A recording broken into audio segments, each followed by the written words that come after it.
అటువంటి సందర్భంలో అభివృద్ధి అన్న పదానికి అసలు అర్థం లేకుండా పోయినటువంటి నేపథ్యంలో సంక్షేమం నిజమైనటువంటి సంక్షేమం అన్నది ప్రజలు దూరమైనటువంటి సందర్భంలో విసిగి వేసారిపోయినటువంటి ప్రజలందరూ కూడా మనం ఊహించలేదు. ఇంతటి ఘనమైన విజయం మనం సాధించగలమని చెప్పి మనం ఊహించలేదు. ఖచ్చితంగా అధికారంలోకి వస్తాము అనేటువంటి భావన ప్రతి ఒక్కరిలో ఉన్నప్పటికీ ప్రతి నాయకుడికి వచ్చినటువంటి మెజారిటీని ఒక్కసారి మనం చూసినట్లయితే ప్రజలు ఒక కసితోటి ఎట్లాగైనా సరే ఈ యొక్క ప్రజా వ్యతిరేక పాలనకి అంతం పొందించాలి, జగన్మోహన్ రెడ్డి అనేటువంటి ఒక రాక్షసుడు ఎవరైతే పరిపాలిస్తున్నారో ఇంటికి పంపించాలి అనేటువంటి భావన ఏదైతే వారి మనసులో కరుడుగట్టి ఉన్నదో అది వారు బయటికి చెప్పకనే వారు ఓటు మాధ్యమంగా తెలిపినటువంటి నేపథ్యంలో వారందరికీ కూడా తెలుగు ప్రజలందరికీ కూడా నా ధన్యవాదాలు నేను తెలియజేస్తున్నాను. ఒక పక్క అనూహ్యమైనటువంటి విజయం అని చెప్పి మనం అందరం చాలా సంతోషపడినప్పటికీ రెండవ పక్కన మనం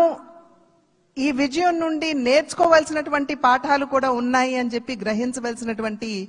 అవసరం ఉన్నది అని చెప్పి గట్టిగా విశ్వసిస్తున్నాను నేను. ఎందుకంటే ఎప్పుడైతే రాష్ట్ర అభివృద్ధిని మనం పట్టించుకోకుండా ప్రజల్ని నిజమైనటువంటి సంక్షేమానికి ఎప్పుడైతే మనం దూరం చేస్తామో మాకు తెలుసు ఏ విధంగా నిర్ణయం చేయాలి అని చెప్పి ప్రజలు ఈ ఎన్నికల్లో ఓట్ల మాధ్యమంగా వారు మనకి ఒక హెచ్చరిక ఇచ్చారు అని చెప్పి నేనైతే భావిస్తున్నటువంటి నేపథ్యం కనుక ఈ యొక్క అనూహ్యమైనటువంటి విజయాన్ని ఈ పరిణామాన్ని మనం గెలిచాము అధికారంలోకి వచ్చాము అనేటువంటి భావన కన్నా ప్రజాహిత పాలనని సుపరిపాలనని ఏ విధంగా ప్రజలకు అందించాలి అనేటువంటి విషయం మీద ఖచ్చితంగా మనం అందరం కూడా దృష్టి కేంద్రీకరించవలసినటువంటి ఆవశ్యకత చాలా ఉంది. ఆ సందర్భంలో ఈ మూడు పార్టీల యొక్క కలయిక ఒక్కసారి మూడు పార్టీల యొక్క ఆలోచన విధానాన్ని గనక మనం తరిచి చూసినట్లయితే భారతీయ జనతా పార్టీ ఆది నుండి కూడా ఎప్పుడైతే భారతీయ జనతా పార్టీ ఏర్పడిందో ఆనాటి నుండి కూడా సబ్కే సాత్ సబ్కా వికాస్ అనేటువంటి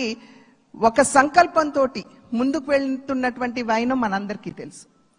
అదేవిధంగా నందమూరి తారక రామారావు గారు తెలుగుదేశం పార్టీని స్థాపిస్తున్నటువంటి సందర్భంలో సమాజమే దేవాలయం పేదవాడే దేవుడు అనేటువంటి ఒక